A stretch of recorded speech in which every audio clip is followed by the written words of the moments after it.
back again with the next 25 questions for the Psychology Paper 3, December 2015.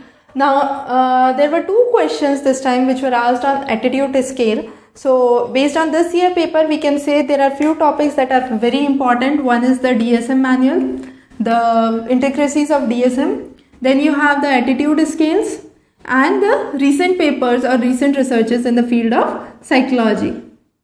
So, these three were the focus area this time.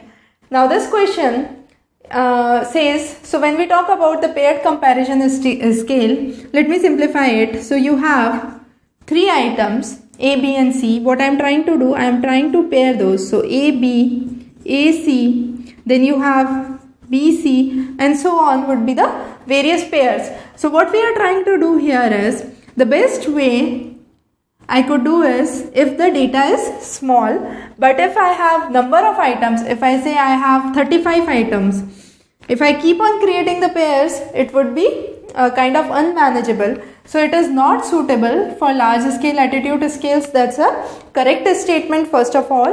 Then the way to find out the number of pairs. So if I say I have 18 elements, how many pairs would be there? So the direct formula is n minus 1 by 2. So that's 18 into 17 by 2. So that's how we find out the number of pairs. So as you can see, if the number of elements are big, there will be very huge number of pairs, and as a result, it would be much more difficult to kind of relate them and understand them.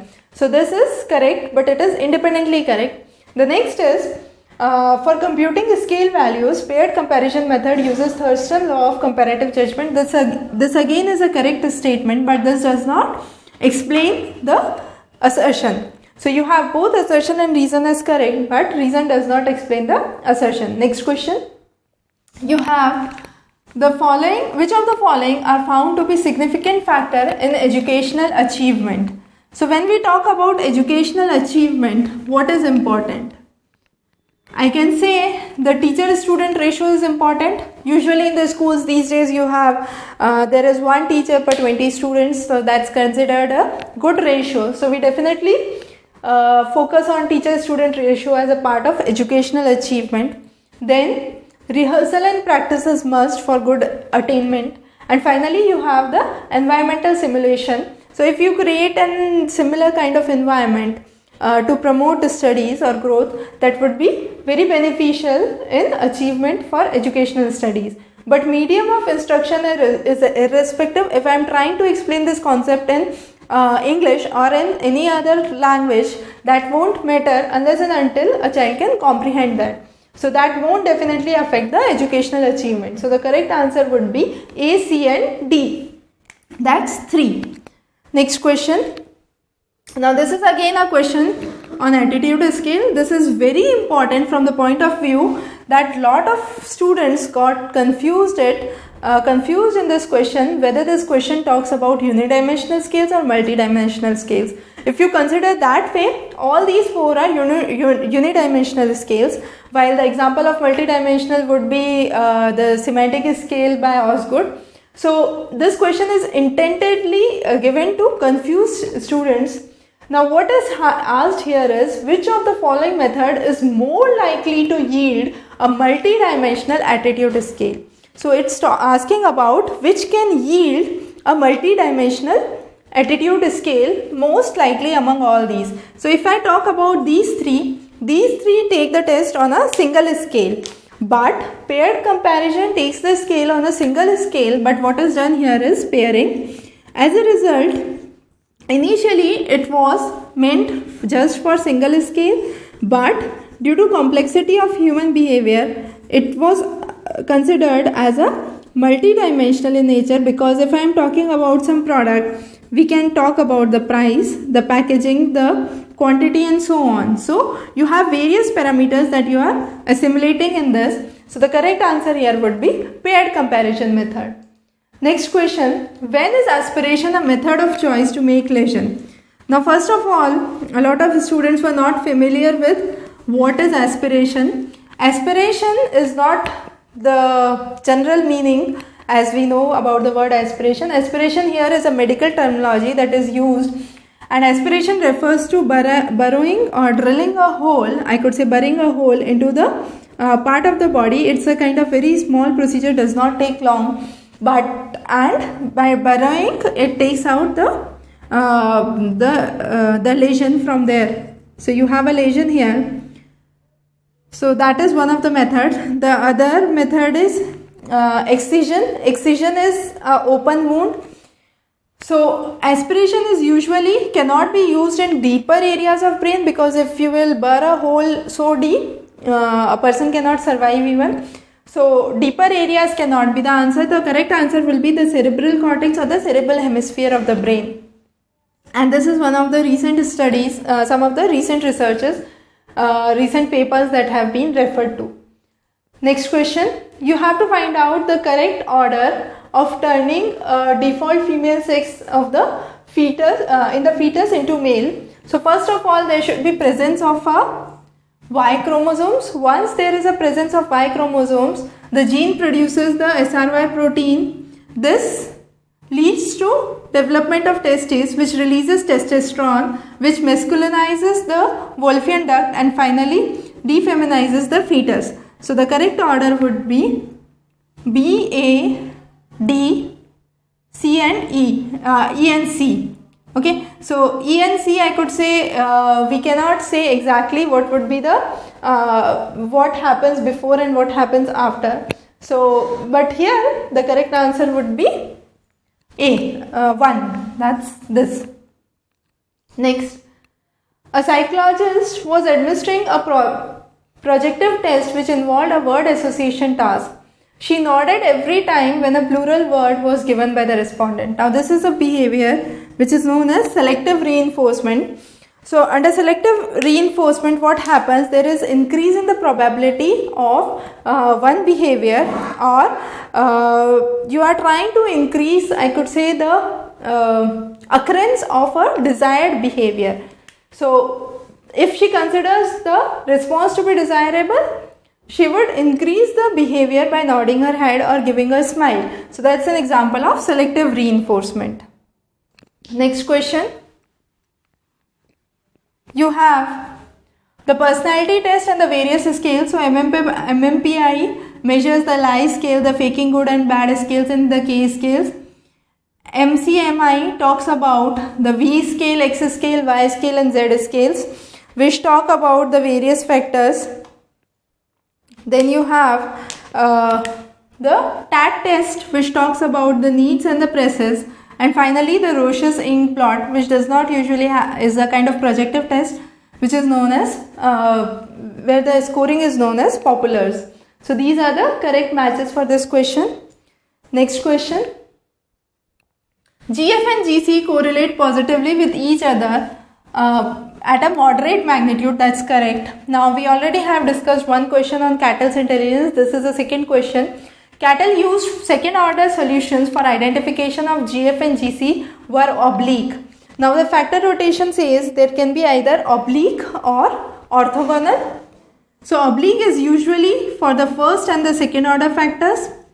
Oblique occurs when I say researcher does not assume that the underlying factors are uncorrelated, and this is something which is contrast to orthogonal. So orthogonal, researcher explains that the variables are uncorrelated. So here this is correct, and the reason explains this correctly because I can say GF has a good influence on GC, or GF significantly influences the crystallized intelligence, but I cannot say the crystallized intelligence influences the fluid intelligence. So one way is correct, the other way around it does not happen. So both of these are correct, and this correctly explains the assertion. So one would be the correct answer here. Next question. You have the underlying motivation for acts of aggression is need to exert control. So one tries to exert as much control as he can, and because of that he tries to behave as an act of aggression. Which of the following is the characteristics of Chomsky theory? Now Chomsky talked about two things. One was the mental grammar and the innate brain program. So under mental grammar, he talked about the complex nouns, verbs, and how sentences are made. Under innate, he talked about the complexities of language that can be learned at a very early childhood, and at an early childhood, even a child is capable of learning 2 or more languages. So that is what he explained by the meaning of innate. So children have innate mental grammar is the correct answer for this question. Next, you have to match the list with the explanations. So you have the various explanations that are given. So physical trauma is distressing mental content is transferred from the conscious to the unconscious level of awareness. Under psychological trauma, I can say it is a kind of psychological trauma happens when there is a kind of permanent amnesia in specific brain areas which are damaged. Infantile, as the name suggests, it's in the infant, so in the age group of 3 to 4. And finally you have repression, which follows a cognitive and the upheaval of a highly stressful life. So you have these as the correct order. So 4, 3, 2 and 1 would be the correct order here. Next question. The Vicarious trial and error model was given by Tolman. Hypothetical deduction by Hull. You have reciprocal determination by Bandura and cumulative recording by Skinner. We'll be discussing these theories in detail. So we'll be covering all these topics there and then. Next, the centers around organization of a Galilean cell that enhance contrast at edges in a visual environment is illustrated by mesh band. So mesh band, what they do is towards the edges they do contrast enhancement. So if I have this and I have shades of black, here it would be the lightest shade, then you have a bit darker shade, then further darker shade, and so on. So what is done here is towards the edges the contrast is enhanced, and this is how we explain what is mesh band. Next question. You have to match the DSM characteristics that we had already talked about. So personality disorders, V codes, GAF and general mental disorders. So V codes are the first axis, so I can relate it with 2. Then you have the personality disorders, which are second, I can relate it with 3. You have the global functioning, that is 5, and the medical conditions, that's 3. So that would be the correct matches. Now here the most important thing is some of the students got this correctly, but one was mentioned at the point of 2. So while matching they did a kind of silly error. So this is important that you answer these correctly and then provide a correct match for it. Next question.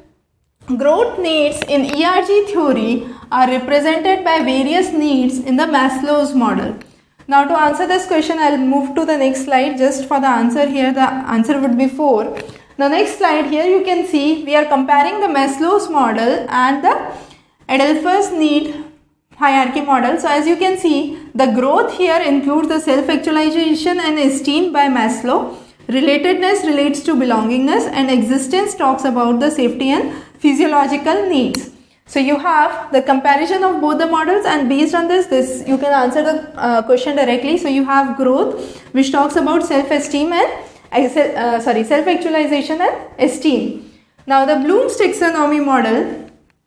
Now again I'll move on to the diagram for the Bloom's taxonomy model. For now the answer is 1. That's remember, understand, apply and analyze. So if we move on to the slide here, you can see under Bloom's taxonomy you have knowledge, that is the recall or the knowledge. Then you have the comprehension and the understanding, application of knowledge, analysis of knowledge, synthesis of knowledge, and finally you have the evaluation of the knowledge.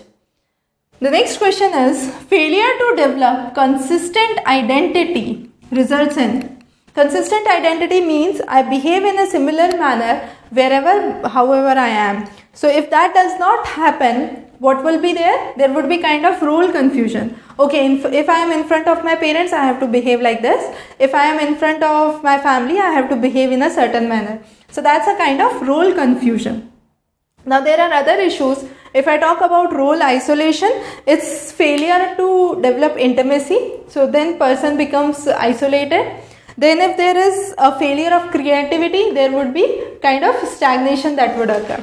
The next question, helpers respond to the need of the victims because they want to accomplish something rewarding, is known as the empathetic joy hypothesis. So that's what is the definition of this hypothesis. Under negative state relief model, what happens is, under pro-social behavior, bystanders' desire is to decrease one's uncomfortable level, and to desire to decrease one's uncomfortable level, and as a result decrease in negative feeling would be the negative state relief model. Empathetic joy hypothesis we have already explained, this is it. And then you have the empathy altruism hypothesis that explains a pro-social behavior is mainly motivated by one's desire to help someone. So Advait Vedant talks about the concept of self and non-self.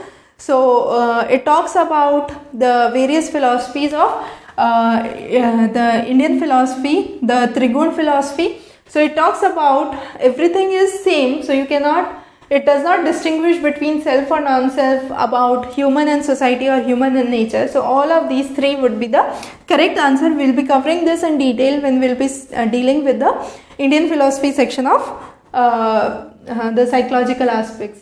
Next question. Which is the correct order of the emergence of psychosocial strength? Now this question is based on the Erikson's stages. So for here the answer is 3. Let's move on to the next slide to understand it better. So under the Erikson's stages, these were the stages that were given. So trust versus mistrust and so on. And these were the virtues that he talked about. So fidelity, love, care and wisdom would be the correct order as asked in the question. So what we need to understand is we must be very clear about the Erikson's, the various stages given by Erikson. Next question. From the career point of view, which of the following is an odd man out? Differential aptitude test, David's battery of differential aptitudes, Strong's vocational interest blank, and you have the general aptitude test battery. So this talks about the general aptitude and is kind of odd man out from among these 3, which talks about the differential abilities. So the correct answer here would be 2. Next question. Job design comprises of all 3, that is job enlargement, enrichment and rotation. Job enlargement talks about giving new responsibilities. Job enrichment talks about putting in more innovative methods within the same job or creating more innovative outputs. Job rotation talks about keeping at the same level but changing the responsibility of the job. So all these 3 are the part of job design. So 4 would be the correct option. Next question. Which of the following disorders are included in anxiety disorder spectrum? So as we have seen, anxiety disorder got bifurcated into 3 in DSM-5, but still panic disorder and post-traumatic stress disorders, both of these form the part of anxiety disorders. Body dysmorphic disorder is a part of OCD, obsessive compulsive, and FUSE is a part of dissociative spectrum. So you have A and C, which are part of anxiety disorders. Next question. Detecting the movement in spite of camouflage is easier for people who are field independent. The reason being, the people who are field independent have good cognitive abilities and ability to differentiate. As a result, they see everything with an open view, and when you are independent of the field of vision, what happens is you can easily differentiate.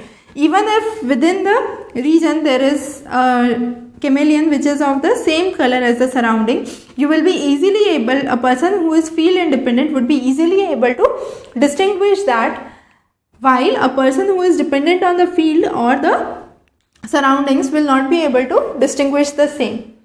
The final question, this we would be discussing in detail when we will be talking about the various theories of learning, especially the Tolman's model.